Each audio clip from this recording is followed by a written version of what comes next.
নমস্কার বন্ধুরা, আমি কাকলি। আশা করি তোমরা সকলেই খুব ভালো আছো। মায়াপুরে সময় কাটানো হয়ে গেল, এবার আমরা বেরোবো মানে একটা অন্য জায়গায় যাব। তো চলো, সেটা কোন জায়গায় যাচ্ছি তোমাদেরকে দেখাবো। তো দেখো, আর একবার দেখিয়ে দিই। এই যে আমরা কীরকম পজিশানে ছিলাম, দেখো কত সুন্দর পরিবেশটা। এই যে মন্দিরটা ছিল, মানে এখান থেকে ব্যালকনি থেকে পুরোটাই দেখা যাচ্ছে। তো এরকমই ছিল, খুব ভালোই ছিল রুমটা, আর খুব পরিষ্কার পরিচ্ছন্ন, খুব ভালো ব্যবস্থা। সেই জন্যই আর কি খুব ভালো লেগেছে। মায়াপুর ভ্রমণ শেষ, তাই আজকে সকালবেলাতেই রুমটা ছাড়তে হবে সকাল 8টার মধ্যে। তো আমরা সবাই রেডি হয়ে গেছি আর রুমটা ছেড়ে দেবো, আর যাব আজকে একদম নতুন একটা ডেস্টিনেশন, আর সেটা তোমাদের খুবই ভালো লাগবে। তো কিভাবে যাচ্ছি, কোথায় যাচ্ছি, সবটাই তোমাদেরকে দেখাবো। শুধু পুরো ভিডিওটা দেখতে থাকো আর সঙ্গে থাকো। তো দেখো, আমরা একটা টোটো করে চলে এলাম নদীঘাটে, ফেরিঘাটে এলাম। এসে এখান থেকে নৌকায় চেপে পড়েছি। নৌকায় দেখো, তোমরা খেয়াল করো, সাধারণ মানে মানুষ প্রত্যেক দিন এইভাবেই নৌকাতে করেই যাতায়াত করে। তো দেখো কত, মানে যাকে বলে ডেলি প্যাসেঞ্জার, এরা সবাই নদীর ওই পারে গিয়ে নানান ধরনের কাজে যোগদান করে। তো আমরা চলে এলাম নবদ্বীপধাম স্টেশনে। এখান থেকে এবার আমরা ট্রেন ধরে যাব হচ্ছে অম্বিকা কালনা। তোমরা নিশ্চয়ই অনেকেই এই নামটা শুনেছো। অম্বিকা কালনাতে কি আছে সেটাই দেখাবো। তো চলো এবার দেখাই আমরা কোথায় পৌঁছেছি। আমরা চলে এলাম 108 শিব মন্দিরে। এবার বলি এই 108 শিব মন্দিরের একটু ইতিহাসটা। এটা দেখো, 1809 খ্রিস্টাব্দে মহারাজ তেজচন্দ্র বাহাদুর এই আটচালা মন্দিরটা নির্মাণ করেছিলেন। এটা দুটো বৃত্তাকার গোলাকারের মধ্যে অবস্থিত। তো তার মধ্যে মানে যেটা বাইরের বৃত্তাকারটা, সেটার মধ্যে আছে 74টা মন্দির, শিবের মন্দির। আর ভেতরের যে বৃত্তাকারটা আছে সেটাতে আছে 34টা শিব মন্দির। তো মন্দিরগুলো কীরকমভাবে অবস্থিত সেটাই তোমাদেরকে দেখাবো। তার জন্য আমাদেরকে যেতে হবে ভেতরে, মন্দিরের ভেতরে।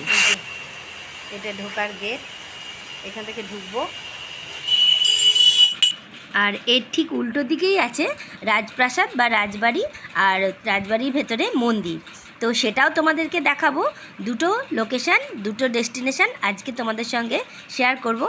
সঙ্গে থাকো আর পুরো ভিডিওটা দেখতে থাকো, স্কিপ করো না, তাহলে এই সুন্দর জিনিসগুলো তোমরা দেখতে পাবে না।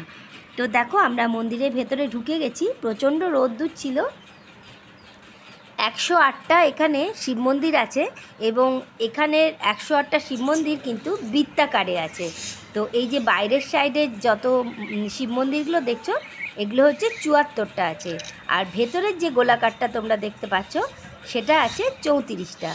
তো প্রচণ্ড রোদ, আমরা রোদের মধ্যে যেতে পারছিলাম না। আর এখানের আরেকটা বিশেষত্ব, মন্দিরের মানে প্রত্যেকটা শিব মন্দির কীরকমভাবে শিবের লিঙ্গগুলো প্রতিষ্ঠিত। একটা প্রথমে কালো শিবলিঙ্গ, তারপরেরটা সাদা শিবলিঙ্গ, তারপরেরটা আবার কালো শিবলিঙ্গ। ঠিক এইভাবেই কিন্তু পুরো মন্দিরটাতে করা আছে শিবলিঙ্গগুলো প্রতিষ্ঠা।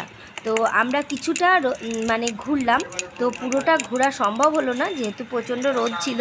তো তোমাদের যতটা সম্ভব আমরা দেখিয়ে দিচ্ছি। দেখো, এখানে কিন্তু মন্দিরে অনেকেই পুজো করতে আসে। তো ঠাকুরমশাইও ছিল, আমরাও পুজো করেছি। তো দেখো, এক একজন আসে এখানে, প্রত্যেকটা মন্দিরেই কিন্তু ঘুরে ঘুরে পুজো করে। তোমাদেরকে দেখাচ্ছি, দেখো কত সুন্দর মন্দিরগুলো দেখতে লাগছে। সব একদম শাড়ি দিয়ে আর একই রকমভাবে প্রত্যেকটা মন্দির তৈরি করার আছে। শিবের বিশেষ পুজোর দিনগুলোতে এই মন্দিরে কিন্তু অনেক বেশি ভিড় হয়। আর এটা আসাটা কিন্তু খুবই সহজ। মায়াপুর থেকে আমরা ট্রেনেই চলে এলাম, এসে অম্বিকা কালনায় নেমে সেখান থেকে একটা অটো করে চলে এসেছিলাম অম্বিকা কালনার এই 108 শিব মন্দিরে। আর জায়গাটা কিন্তু খুবই ভালো। দেখো, মাঝে একটা কুয়ো আছে, এই কুয়োর থেকে কিন্তু জল তুলেই এখানে শিব মন্দিরে ব্যবহার করা হয়। তো উৎসবের দিনগুলো এখানে কিন্তু ভালোই ভিড় হয়, যেটা আমরা এখানে জানতে পারলাম এখানের কমিটির লোকের কাছ থেকে। তো খুব রোদ্দুর, মানে রোদ্দুরে দাঁড়ানো যাচ্ছিল না, তাই গাছের ছাওয়াতে একটু দাঁড়াতে হলো। তো তোমরা দেখে বুঝতে পারছো আকাশটা কত পরিষ্কার, কত সুন্দর। তোমরা পারলে এই অম্বিকা কালনার 108 শিব মন্দির অবশ্যই দর্শন করো। আর দেখো আমরা এদিক থেকে একটু ছবি তুলে নিলাম, তারপরে চলে গেলাম রাজবাড়ির মন্দিরে। রাজবাড়িতে ঢুকে পেয়ে গেলাম মন্দির। তো চলো মন্দিরটাও একবার তোমাদেরকে দেখিয়ে দিই। এই মন্দিরের স্ট্রাকচারটা দেখো তোমরা, খুব সুন্দর। ভেতরে কিন্তু ঠাকুরমশাই রয়েছে, পুজো হচ্ছে। তো দেখো এই আটচালাটা মানে খুবই ভালো লাগছে, আর একদম পুরনো দিনের যে ইঁটগুলো ছিল সেই ইঁটের তৈরি, খুব সুন্দর মন্দিরটা। তো দেখো আমরা ভেতরে পৌঁছে গেছি। এখানে দেখো কি ঠাকুরের মূর্তি আছে সেটাও তোমাদেরকে দেখাই। এখানে রাধা কৃষ্ণের বিগ্রহ প্রতিষ্ঠা করা আছে। এখানে নিত্য পুজো হয়, আর এমনি ভোগ প্রসাদও পাওয়া যায়। তো তোমরা রাধা কৃষ্ণকে দর্শন করে নাও।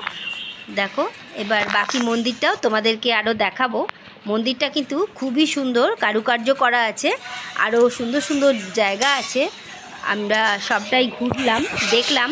তো তোমাদের সঙ্গেও সেটা শেয়ার করব, সঙ্গে থাকো। আর তোমরা যারা যে এখান থেকে দেখছো তোমাদেরকে অসংখ্য ধন্যবাদ আমার সঙ্গে থাকার জন্য, আর এই পুরো ভিডিওটা দেখার জন্য তোমাদেরকে ধন্যবাদ জানাই।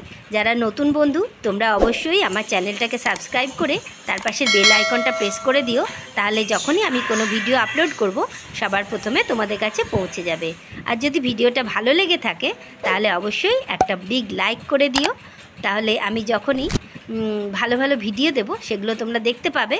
তো দেখো কীরকম সুন্দর সুন্দর কারুকার্য করা আছে, সেটাই আমি এবার তোমাদের সঙ্গে শেয়ার করব। মন দিয়ে দেখতে থাকো।